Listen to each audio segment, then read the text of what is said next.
Ay, live na pala. Okay. So, yeah. Good evening, good evening. Happy Friday, everyone. Ayan. So, back to the ball game na naman tayo tonight with daily FB Live commitment. Ayan. So, just a quick revelation. So, meron po mga kalaro ng Dota on a daily basis na nagngangalang Jason Matthew Alamar, tsaka si Jerichoy Garcia, yan. So, ang motivation ko na ngayon sa sarili ko is hindi ako puwedeng maglaro ng Dota kundi ako mag-FB Live, yan. Para at least naman yung mga napapanis ko na thoughts, mabigyan siya ng panibagong outlet and maybe, just maybe, aside from me clarifying my own thoughts, magkaroon din ng chance yung ibang mga tao in my circle to think of these same things and see for themselves ano yung value na puwede nilang ma-realize o makuha. Not necessarily from me, pero dun sa tipong napaisip ka ng something and you kind of follow that curiosity, that rabbit hole, and then may madi-discover ka na mako-connect mo yung dots. May mag-iiba sa pananaw, may mag-iiba sa choices, may mag-iiba sa actions, and therefore may mag-iiba sa results. So, this is Kage Thoughts. And episode 5, we're gonna talk about biglaang topic lang that I just decided on kanina, communities. Communities. It's a fascinating topic, communities. Kasi ang dami na eh. Ang dami na, as in, iba-ibang focus, meron din namang magkakapareho. Sa lahat yata ng bagay na kakailanganin mo sa mundo, there's probably a community na puwede mong mahanap even for the stuff na sobrang naka-niche and especially para sa mga bagay na sobrang naka-niche. Yung tipong may sarili talagang mundo, parang nasa ibang dimension 'no. Um, Merong mga bagay na na nage-geek out tayo on, mga interests natin na alam mo yun, meron lang talagang specific circle of people that you can share. There's a group of gamers, even sa gaming ang dami pang mga niche like may kilala akong community ng Tekken, may community ng Dota, ng League of Legends, na kung ano-anong RPG, ng Elden Ring. There's so many communities talaga. Gaming pa lang pag-uusapan. Now there's also dati sumali ako sa groups ng when I was marketing, yung isang ano bang tawag sa brand na yun? So I was actually marketing, yung client ko, and yung client ko is basically herbal oil sila. So I actually started diving into ano ba yung mga senior citizen communities that are existing both in the Philippines and abroad. And even there, like nagulat ako kasi 'di ba madalas ang notion natin for people that are older generation, hindi sila kasing techie. Hindi sila kasing, bilis to pick up yung mga bagong modern na social media platforms and technology. Pero that was 2017 and there's a different thriving communities for people that are senior citizens. So, marami tayong, ah, hindi masyadong nakikita kasi mas immersed tayo dun sa communities that are interest-based o need-based, yung mga bagay na mas kailangan lang natin o interesado tayo sa ngayon. Pero nagshi-shift din naman talaga yung mga interests natin over time. Of course, merong mga mas nag-i-stay na interest like mga long term talaga, trip na talaga natin yun. Pero meron ding mga nagshi-shift ng interest. Therefore, mangangailangan tayo ng panibagong learning, mangangailangan tayo ng mga shortcuts, ng mga tools, ng mga tao to journey with, 'no? And communities play a big role, especially now in the online world and even na offline. But the communities play a big role into us discovering something new and sticking with it. So, all about communities. Observations lang naman talaga yung gusto kong i-share tonight. Um, I found that merong mga dalawang distinction 'no. So merong mga communities that are free Basically, you don't have to pay for it para maging member ka of that community. In essence, monetary value, wala kang kailangang ilabas na pera.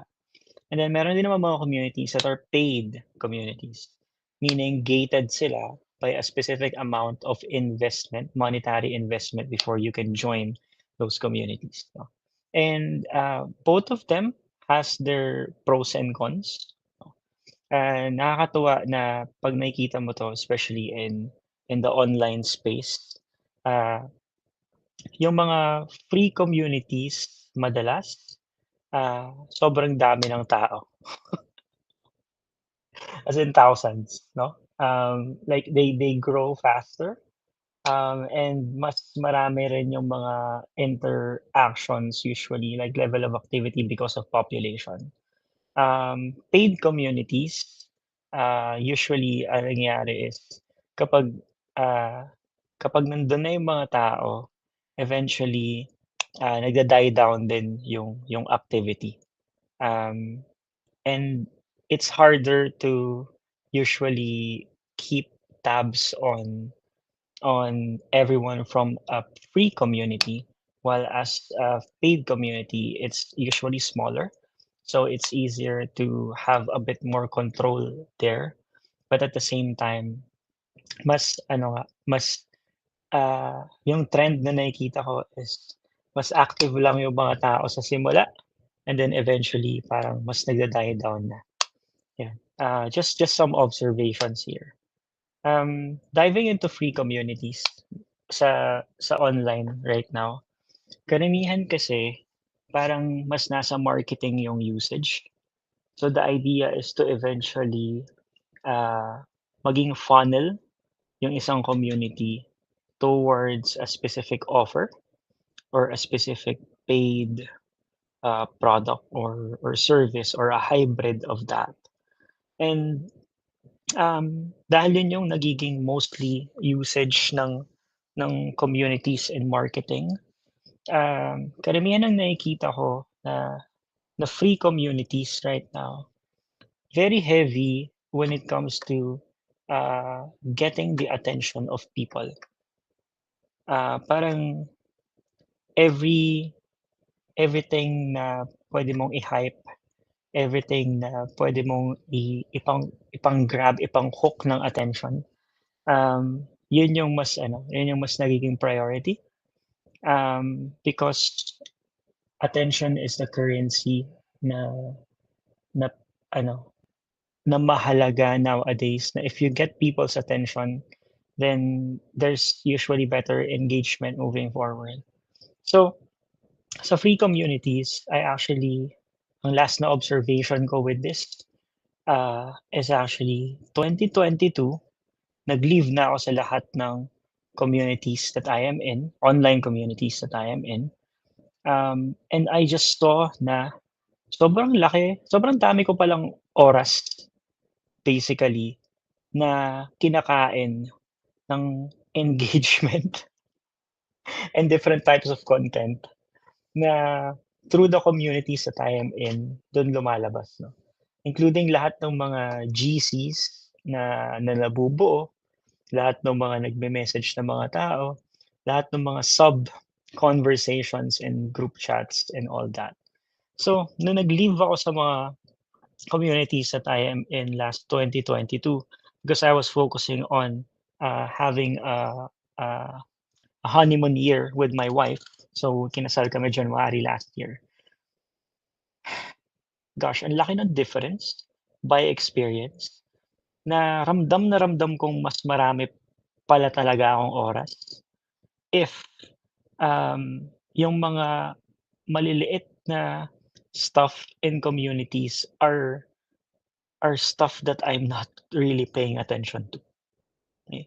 Most posts actually, are just there to get my attention, as much as there is value in some of them.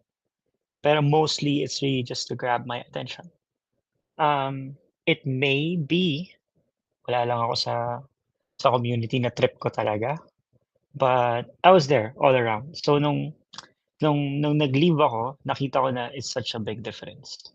Eh, now, on to paid communities 'no. Ito yung isang nakikita ko, interactions din yung pinaka-time consuming. Like paid communities, meron talagang features.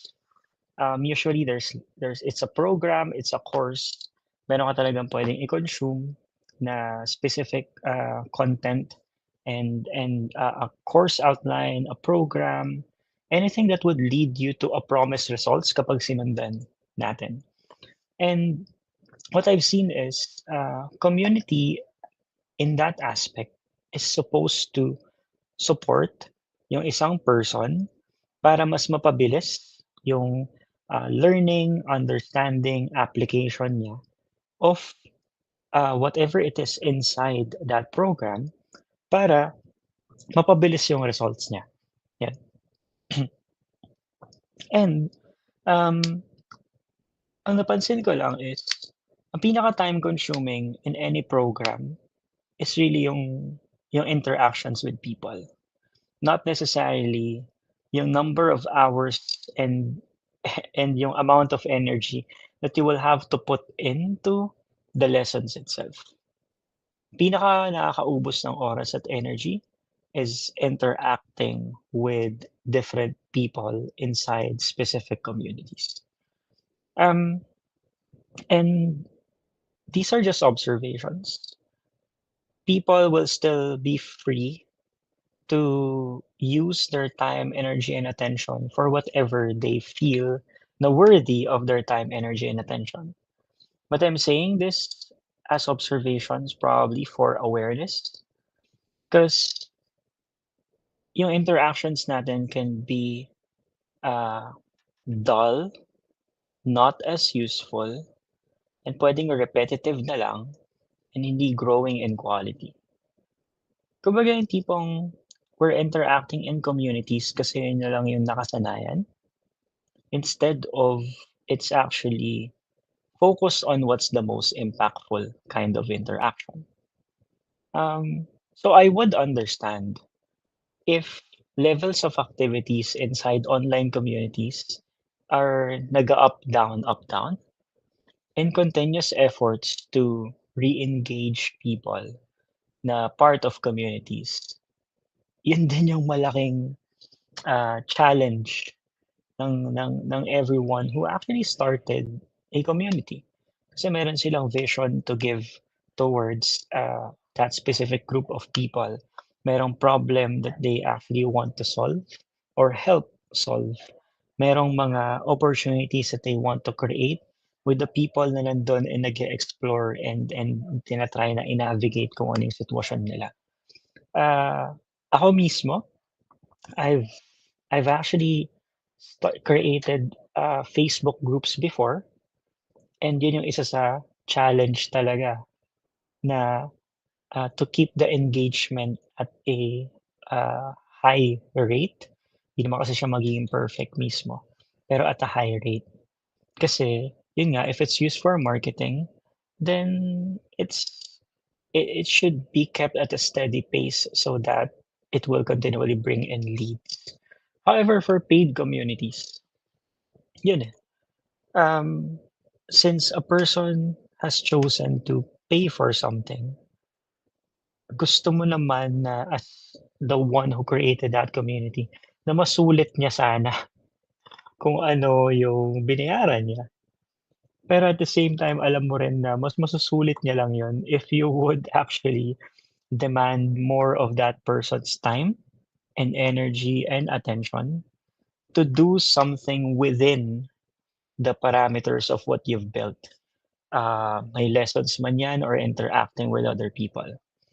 Um, so malaking part lang ng ng oras, ng energy natin yung puwedeng ma-consume as we engage with communities. And kung hindi natin mapapansin, karamihan sa mga engagement na yun can be repetitive interactions that waste more of our time and energy than actually leading us closer to yung growth that we want. So hindi lahat ng interactions ay pantay-pantay, even within a community na sobrang solid na. So kahit within specific communities, you hear testimonials, you hear people having their breakthroughs, you see na merong mga actual stories, and you hear about how people are getting results and all that. The quality of interaction with specific people is what determines pa din talaga if makaka-move forward ba yung isang person through interacting with community, or hindi man sadya, mas mapapabagal siya. Hindi dahil may intention na bumagal talaga siya, pero instead of sa execution and sa pag-take ng action na pupunta yung oras at energy niya, napupunta sa interactions na hindi na nababantayan yung quality. Um, when I saw this, this has actually led me to evaluate myself and how I am also building specific groups and programs. Kasi hindi porket mas active, ibig sabihin mas okay. And that's weird, I know. Baka pagalitan ako ng mga kaibigan kong community manager kasi 'pag community management, engagement, engagement, engagement is the king, eh. Pero nakikita ko talaga, eh, hindi porket mas active, mas okay na kaagad yung resulta. Probably there's higher chances for that to happen, pero variable pa rin talaga, eh. Kasi for the things that really matter, it needs focus, it needs consistency, it needs a certain level of execution na kailangan mong bantayan yung quality. Kapag napabayaan siya, then dumarating sa point na magiging subpar yung results o mapuputol na yung results, hindi na siya mame-maintain. Now if most of our time and energy is napupunta sa interactions na hindi intentional, well, nakakain yung oras tsaka energy na dapat napupunta sa mga bagay na mas mahalaga pa. Um, Nasubukan ko what it's like to lie low for a year sa lahat ng communities that I am in. And dahil meron na akong comparison point, that's where I'm coming from, na puwede mo palang piliin at puwede mo i-curate at puwede kang maging mas intentional sa interactions within the groups that you are in, both the free ones and the paid ones. Kasi yung changes naman na kaya talaga nating i-sustain in life, 'di naman talaga lahat biglaan tsaka hindi kaya lahat sabay-sabay. One at a time, two at a time, like mga simultaneous na kaya nating baguhin, limited lang rin naman talaga, eh. Kasi mauubos pa rin tayo, kailangan mo pa ring matulog ng sapat, kailangan mo pa ring, alagaan yung iba pang areas ng buhay mo, hindi lang yung area na may gusto kang baguhin, 'di ba? So, 'yan, some observations. Um, okey, trying to recollect my thoughts. I have three things na naobserbahan ko, like real quick. Um, there's a sense of competition in every community, meaning, ah bawat isang member in a specific community, especially the paid ones, there seems to be a race of sorts. Kasi merong pagka-badge of honor kapag yung results in a specific program is mas nakukuha na nung iba, and then yung iba hindi pa nila nakukuha. The sense of competition hindi siya sadya. Kumbaga hindi siya yung tipong pagpasok mo sa community, "Oh, lahat tayo dito magkakakompetensya tayo, paunahan tayo dito na magkaroon ng result." Walang gano'n, walang gano'n. Um, it's actually para siyang just another version of the corporate rat race.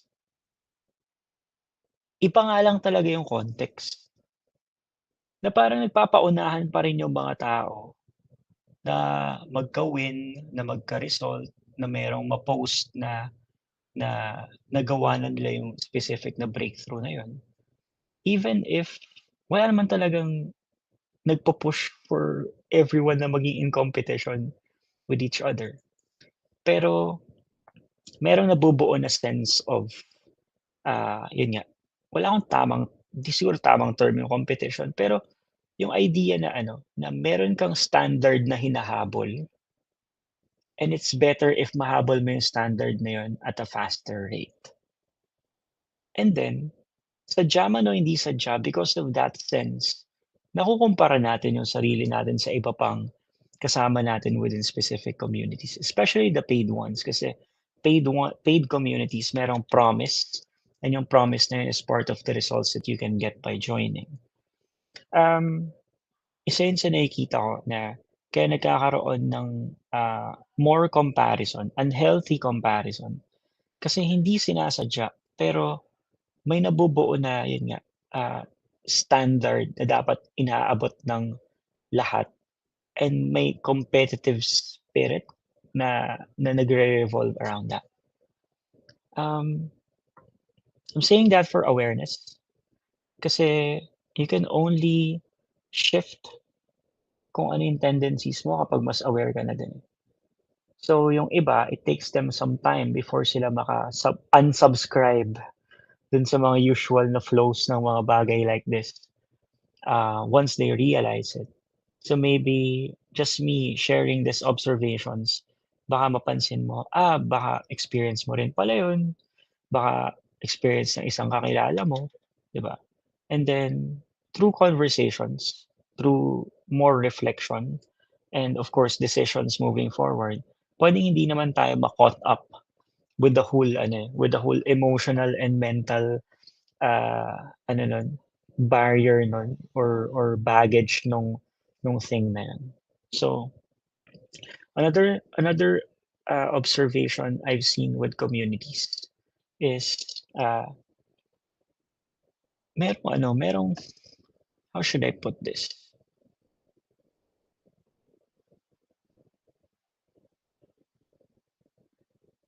Merong sense na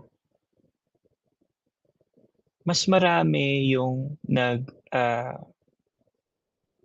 nagpi-piggyback, um, on especially on paid communities, nagpi-piggyback on, ah, kung ano yung effective in a specific community. Dalawa yung nakikita ko na klase ng piggybacking on that. First is other people create communities based on what's working sa isa pang community. So that's, yeah, parang how should I put that?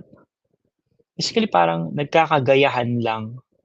So kapag something is working or is a standard in a specific community, ayun na parang makikita mo na lang kahit hindi yun normal for another community, especially if okay, I just wanna explain. I'm a course hoarder, I'm a program hoarder.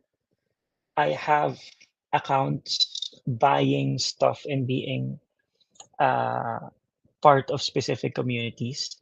Meron akong account na personal and meron akong account na mas for my team members, okey. So, matatawa na lang din ako minsan na, yung something dito sa community na 'to, bakit meron na rin sa community na 'to, for some reason. Um, and yung mga gano'ng instances, ah, 'pag nakikita mo siya on an overarching level like top view ta's multiple communities and all, ta's nakikita mo na nagiging trend na yun, ah, that actually is ano, ah, I mean, that's an observation. One way that people piggyback on communities.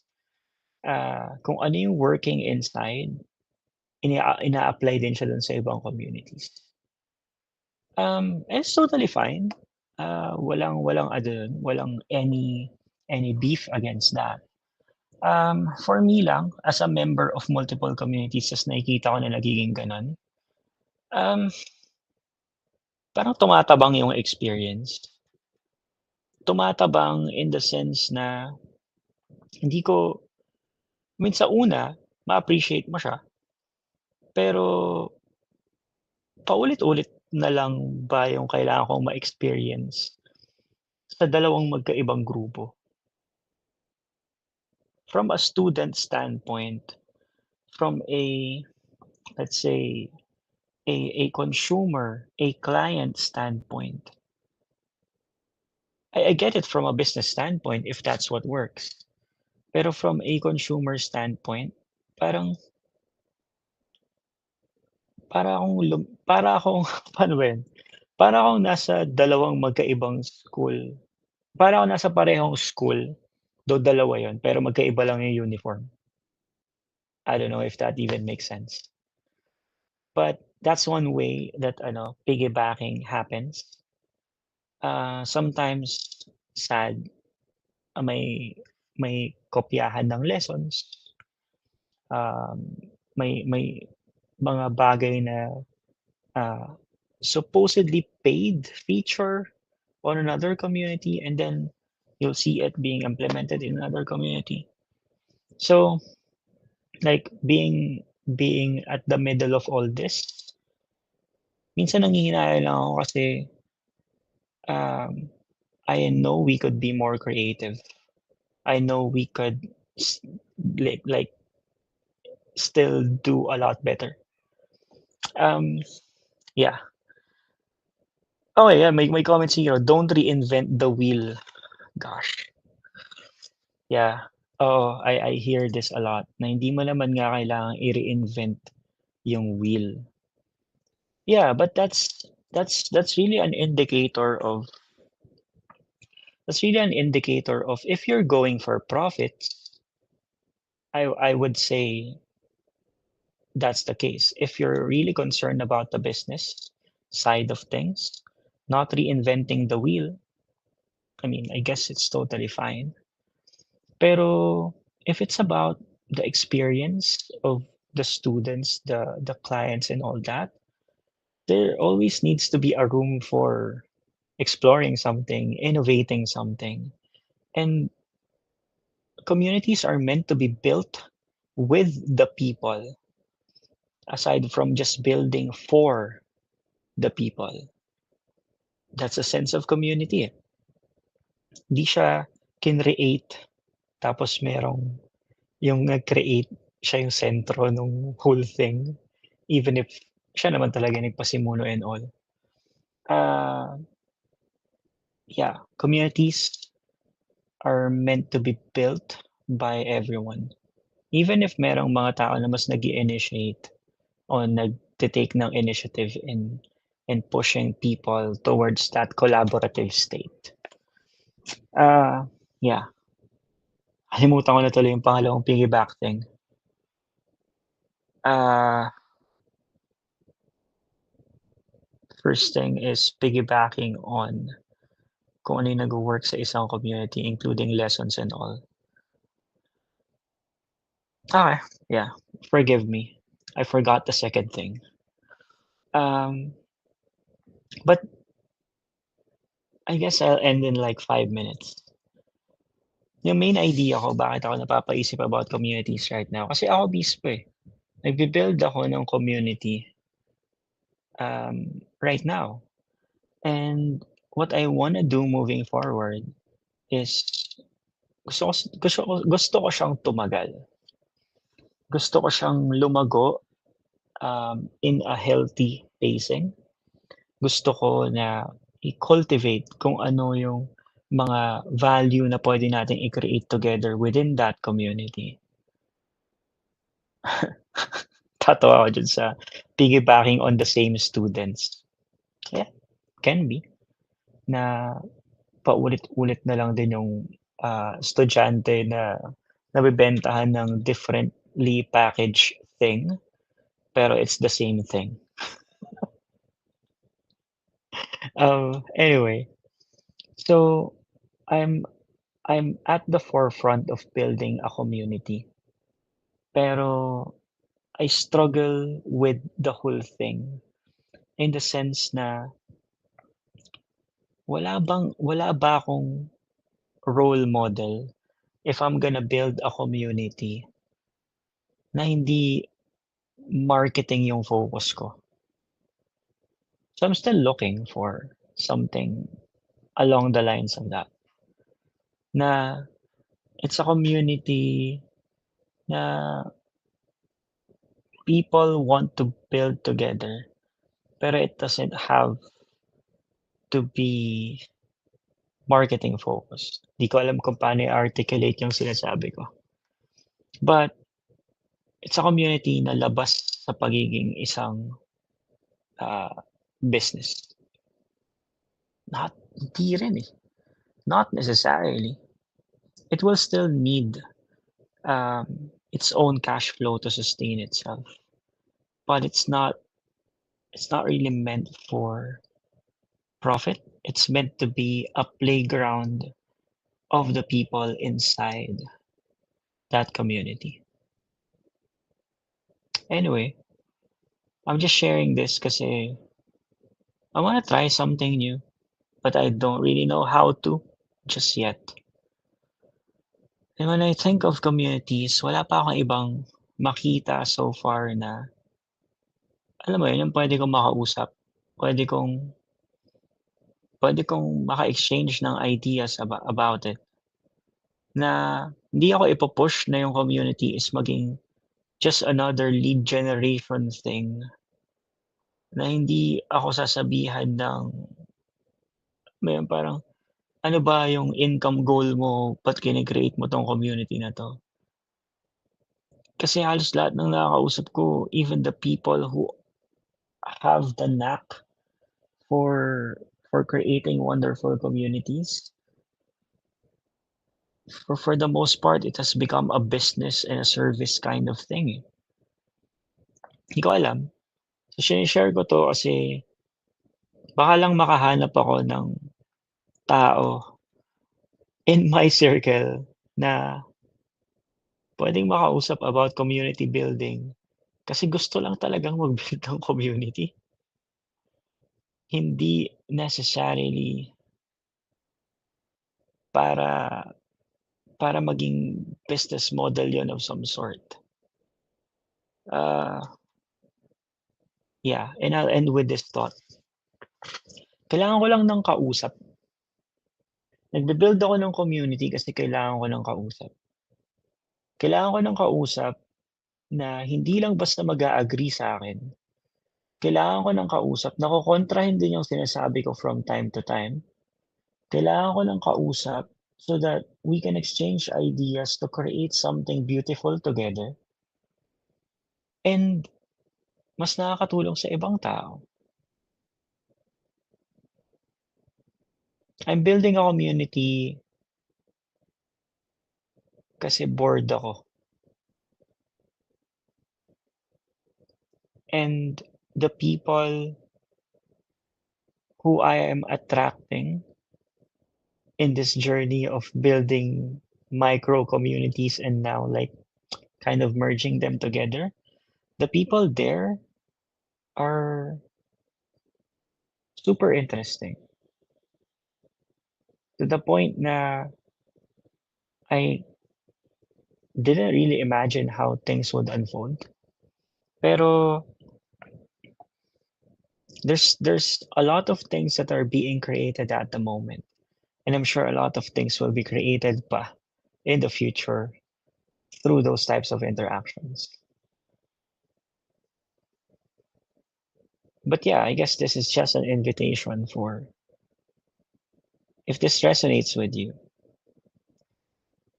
if you want to create a community or you already have a community, but you just want to explore how to create that in a way that's that's not that's not marketing or business related. Di ko alam how to put this into words. I'll just let my energy like do the talking with you. Usap tayo. I want to explore how I can support you in building, and you can probably take part in what I'm building too. Sinasabi ko 'to kasi the communities we are in, matabang na siya for me as of now. I'm in so many, but it seems like pare-pareho lang yung flavor ng lahat. And I'm craving for something more delicious, more flavorful. I don't know what that looks like yet, but I'll know kapag nalasahan ko na. So either I'll create that, or maybe meron na in my circle who has a community na mas pasok sa panlasa na na-develop ko right now, and that's it. So, thank you everyone, have a great weekend.